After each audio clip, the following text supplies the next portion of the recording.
L'occasion m'est donnée de rappeler que nous avons été une équipe avec Dimitri Kochko, Madame Como, avec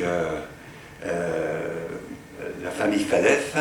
Nous avons répondu en 2004 à l'appel de la Croix-Rouge internationale. La Croix-Rouge internationale avait été alertée du drame de Beslan et il nous fallait absolument retrouver une puissance financière et médiatique pour apporter des secours.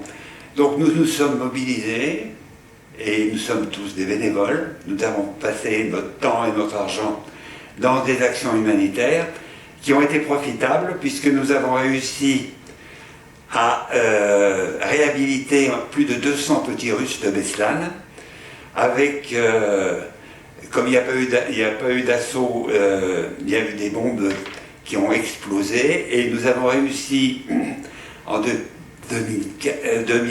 2005 à mettre en place un protocole de prothèse auditive pour environ une centaine d'enfants qui avaient eu les tympans éclatés par les bombes des terroristes.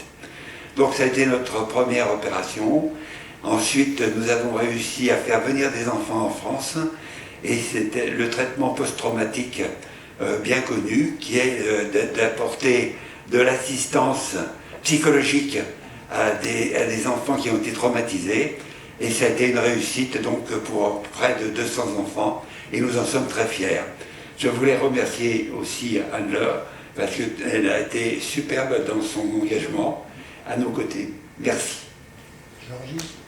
Ici, c'est Georgie qui était une idole présentée, sa statue est dans certains hôpitaux, dans certaines villes d'Italie.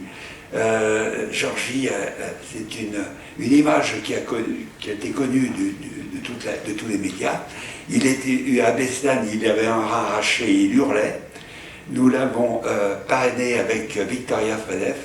On a réussi à l'aider à faire ses études de médecine et à lui redonner le courage. Et aujourd'hui, il est médecin et il s'occupe du Covid en Russie.